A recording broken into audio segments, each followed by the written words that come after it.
सुप्रभात। 9वीं कक्षा के छात्रों का पाठ्य पुस्तक के क्रम में हिंदी विषय के लिए आज हम शुरुआत कर रहे हैं, जिसके लिए गुड मॉर्निंग।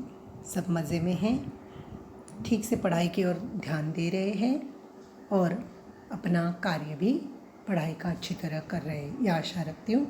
और अपनी आज की पढ़ाई के लिए हम शुरुआत करेंगे, प्रारंभ करेंगे।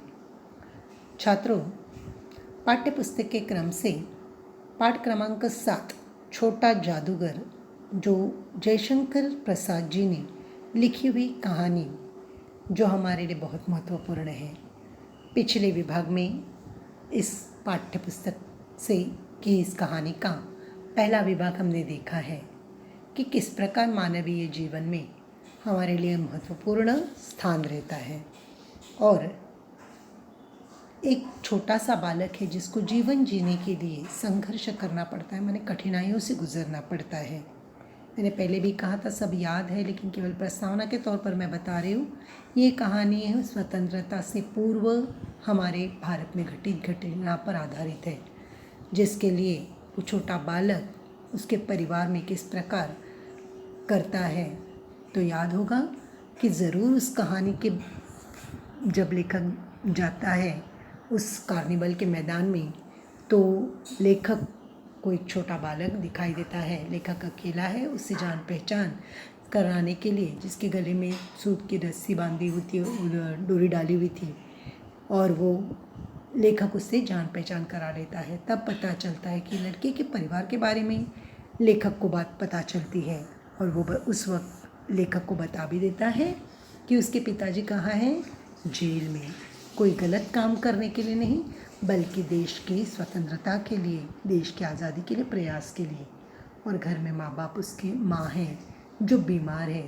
पहले तो लेखक को बुरा लगता है कि ये लड़का यहाँ है, लेकिन सच्चाई का पता लगने पर लेखक को उस बच्चे पर थोड़ी दया, सहानुभूति आती है, और उस बालक को निशाने लगाने की जो अच्छी बात थी, शरबत केवल मुफ्त में पिलाया लेखक ने, ये बात उस बालक को अच्छी नहीं लगी थी, और जिस कारण वो ज़रूर कुछ काम करके, कार्य करके कुछ पाना चाहता है, और यही बात लेखक को आकर्षित कर लेती है। तो वो कहता है कि आपने शरबत मुझे फ्री में दिया, वो मुझे अच्छा नहीं, इससे अच्छा आप मुझे खेल देखते और कुछ देते। ये उसकी बात लेखक को बहुत कुछ आकर्षित कर गई, और जिसके कारण लेखक ने उस बालक की ओर आकर्षित होकर उसे निशाने की जगह ले चले। उस वक्त लेखक ने 12 किलो टिकट खरीद कर उसको दे दिए, ये भी उन्होंने बताया है। और वह निशाने में इतना अच्छा था कि सारे के सारे उसने 12 खिलौने बटोर लिए। पिछली बार हमने यहाँ तक देखा हुआ है कि वह पक्का दिख रहा है ना सबको, वह निकला पक्का निशानेबाज। उसकी कोई गेंद खाली नहीं गई, देखने वाले दंग रह गए। उसने 12 खिलौनों को बटोर लिया, लेकिन उठाता कैसे? कुछ मेरे रुमाल में बंधे, कुछ जेब में रख लिए। इस पाठ को हमने देखा है कि बालक लेखक के साथ आता है उस मैदान में, निशाने इतना सुंदर लगा लेता है, लेकिन सारे खिलौने नहीं उठाते, क्योंकि उसको पता है कि मेहनत मैंने की है, लेकिन निशाने के पैसे लगाए लेखक ने ही। इसलिए कुछ लेखक के किसमें रुमाल में वो कुछ खिलौने बांध देता है, जो सारे के सारे उसने 12 निशाने पर जीत लिए थे, और कुछ अपने जेब में रख लिए। लेकिन उस वक्त वो लेखक से क्या कहता है, वो बहुत महत्वपूर्ण है। छोटा जादूगर इस पाठ का अगला विभाग, आगे की प्रस्तावना की ओर चले। लड़के ने कहा, बाबूजी आपको तमाशा दिखाऊंगा, बाहर आइए, मैं चलता हूँ। वो 9-2-11 हो गया। मैंने मन ही मन कहा, इतनी जल्दी आँख बदल गई।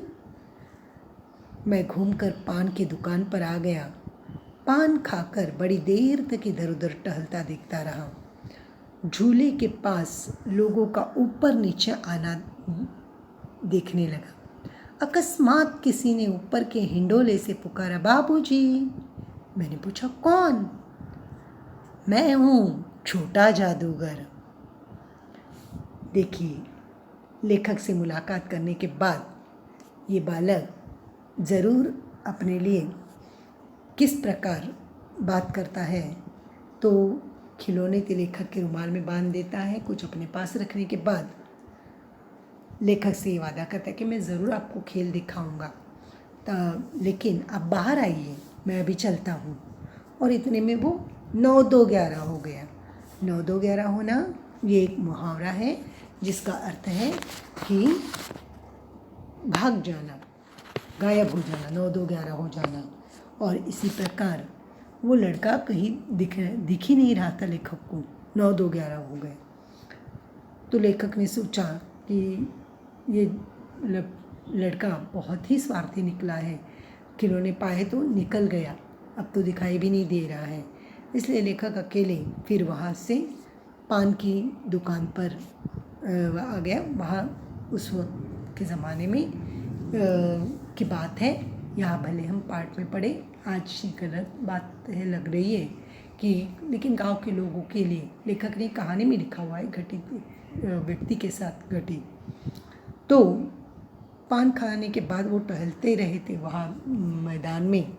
इतने में एक झूला लगता है मेले में, जो ऊपर चला जाता है और चक्र की तरह घूमता है। आनंद मेले में या निर्मल के मेले में आपने देखा होगा कई बार, ऐसे मेले में झूला तो लगता ही है। उस झूले के पास लेखक अकेला था तो देखने लगा, तो वो तो छोटा बच्चा खिलौने लेकर चला गया था। लेखक ऐसे ही घूमते घूमते उस खिलौने के पास, झूले के पास कैसे लोग ऊपर से नीचे वो झूला चल रहा था देख ही रहा था कि अचानक झूले के ऊपर से, हिंडोले से किसी ने पुकारा। हिंडोला माने वो ऊपर का पार्ट जहाँ से झूला लगा था, उसके ऊपर के पार्ट से कोई लेखक की ओर देखकर बाबूजी कहकर लेखक को पुकारते हुए नजर आ गया। लेखक दिखता है तो क्या, मैंने पूछा कौन? मैं हूँ छोटा जादूगर। वही लड़का लेखक को जो लग रहा था कि मुझे फंसा कर भी ये चला गया, मुझे मिलने का वादा किया था लेकिन वो चला गया, ऐसा लेखक को लगता है। लेकिन उसने बोला था कि मैं आपको मिलूँगा, अभी तो मैं चलता हूँ।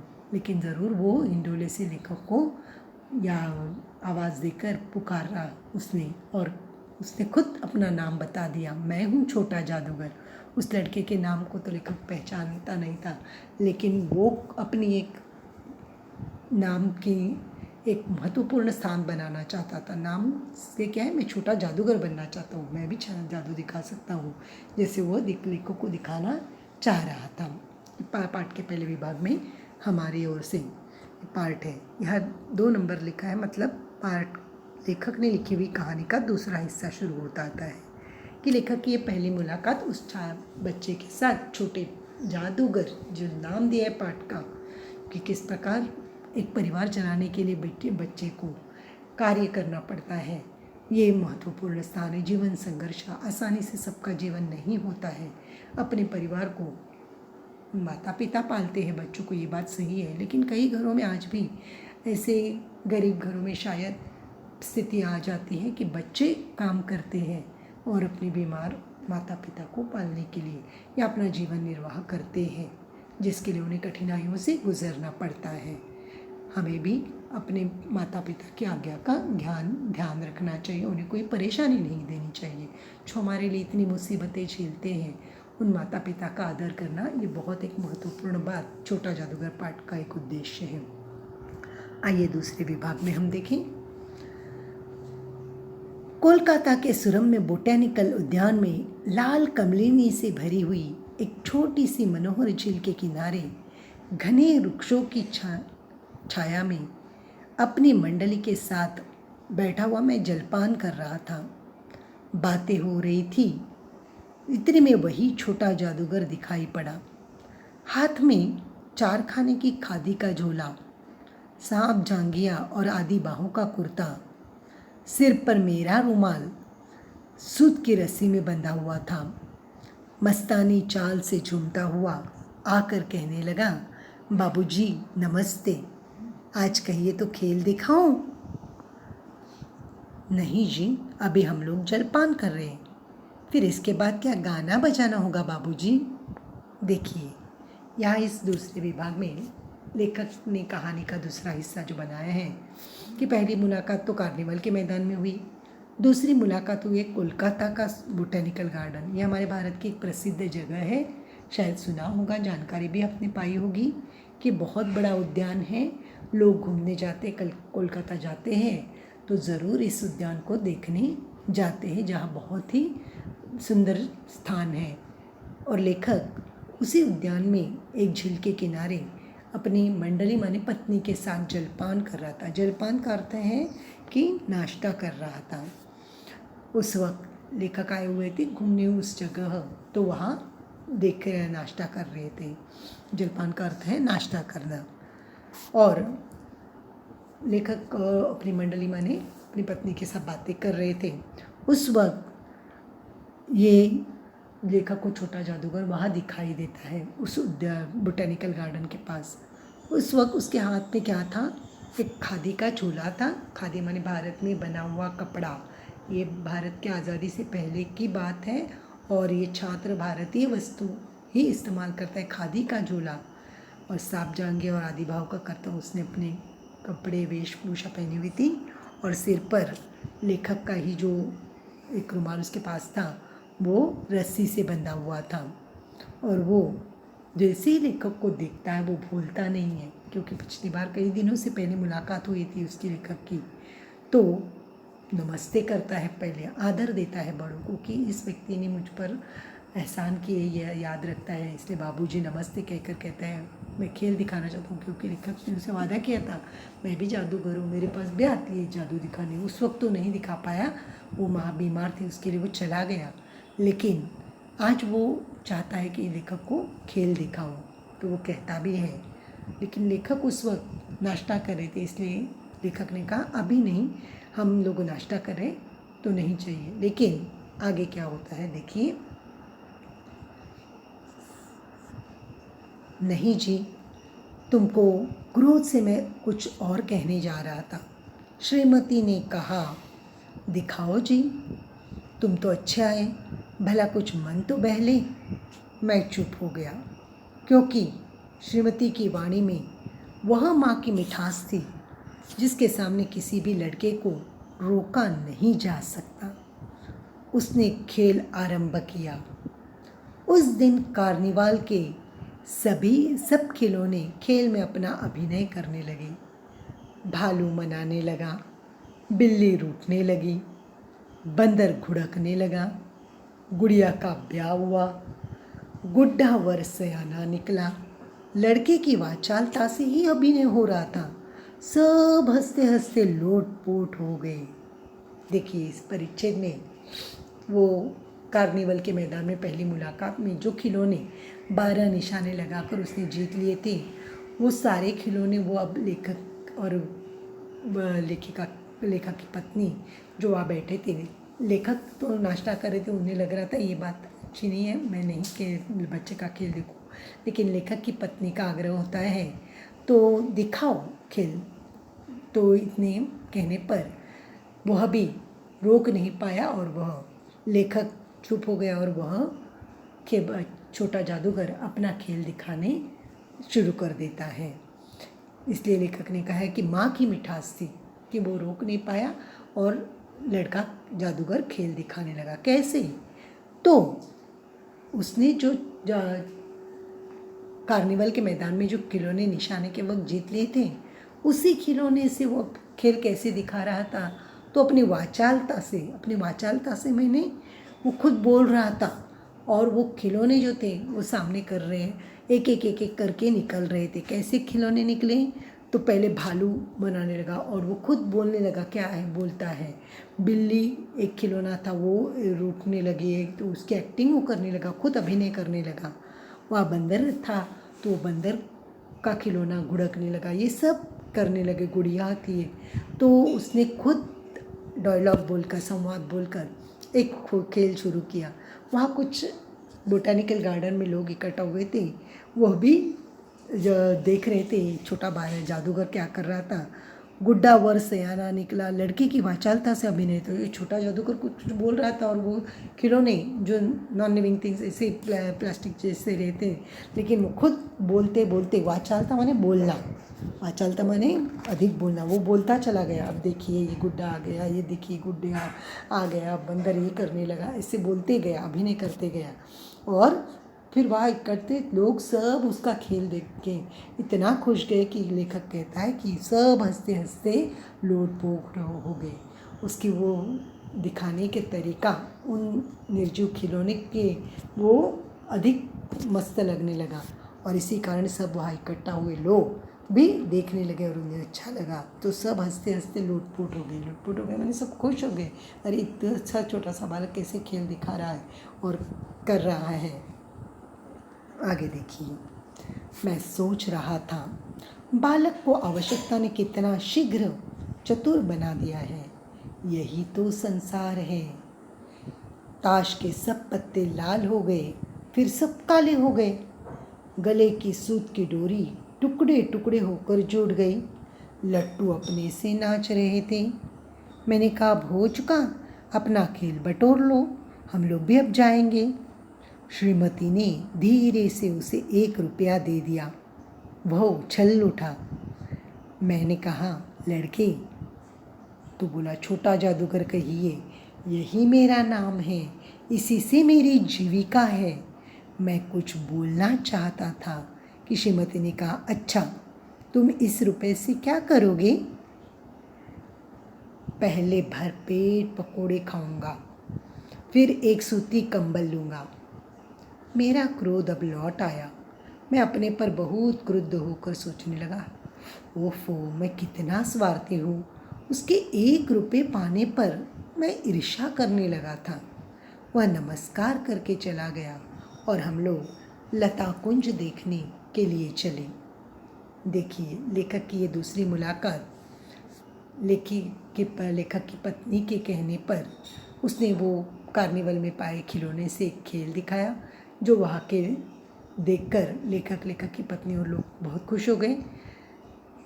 फिर उसके बाद लेखक सोच रहा था मन में, इतना सा छोटा सा बालक लेकिन कैसे खुद कर रहा है कार्य और अपने बल पर संभलना चाहता है, परिवार को चलाना चाहता है। ये देखकर लेखक को लगता है कि कितना शीघ्र चतुर बना दिया है, कि परिस्थिति ने कैसे बालक को होशियार, चतुर माने होशियार बना दिया है।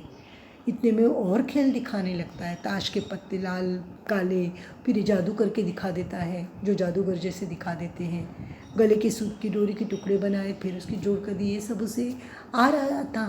तो ये करके देख रहे थे तो बहुत अच्छा लग रहा था।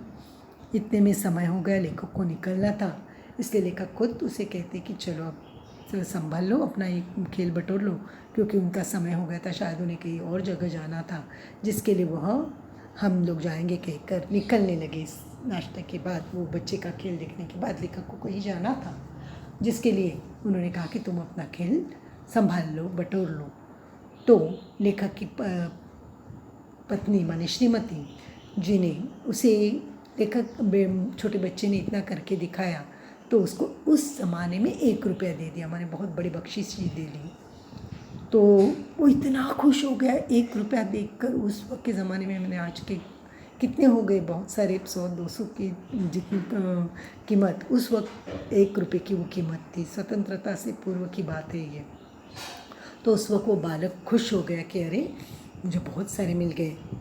तो उसने क्या किया, पैसे उठा लिए, लेकिन लेखक उस वक्त उसे कहते हैं लड़के, तो कहता नहीं, मेरा नाम है छोटा जादूगर, इसी से मेरी जीविका है। जीविका माने मैं घर चलाता हूँ, ये रोज़ी रोटी का साधन है मेरी, इसीलिए मुझे लड़के कहकर मत पुकारें, मुझे छोटा जादूगर इस या नाम से आप जान लीजिए। जीविका माने, जीविका का अर्थ है रोजी रोटी, मैं इसी नाम से अपना काम करता हूँ और अपना जीवन चलाता लेता हूँ।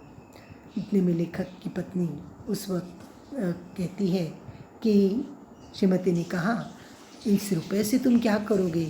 तो बालक कहता है कि पहले मैं तो पेट भर पकोड़े खाऊंगा, भूख लगी थी बेचारे को, इसलिए वो कहता है पहले मैं पेट भर पकोड़े खाऊंगा और फिर एक सूती कंबल लूँगा।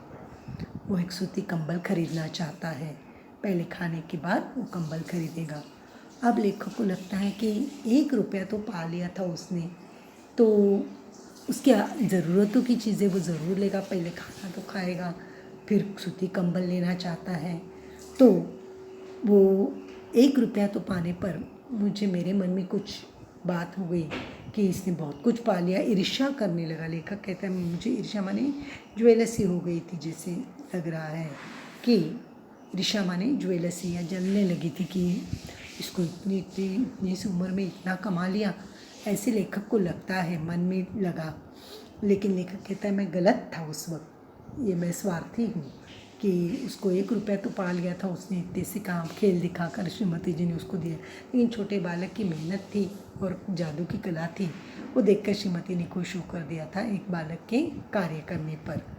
इसलिए खेल ख़त्म हो गया और वो छोटा सा बालक 1 रुपया लेकर पकौड़े खाने के लिए और सूती कंबल खरीदने के लिए वहाँ से निकल चला, नमस्कार करके चला जाता है। जाते वक्त भी लेखक को वो आदर से नमस्कार कर देता है।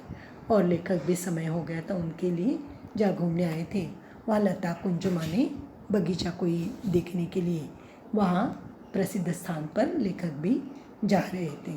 इसीलिए लेखक की ये छोटे बालक से दूसरी मुलाकात, बालक नहीं बोलेंगे, हम भी क्या बोलेंगे, छोटा जादूगर, परिस्थितिवश उससे अपने परिवार को चलाने के लिए जादूगर के खेल दिखाने पड़ रहा था। समझ में आ गया? ये पाठ का अगला तीसरा भाग है, हम ज़रूर पढ़ेंगे इसके आगे, समझ लीजिए। धन्यवाद। सब शब्दों को अच्छी तरह वाचन कर लीजिए। जॉइंट अक्षर आते पाठों के बीच में, उन्हें भी अच्छी तरह से देख लीजिए। ओके।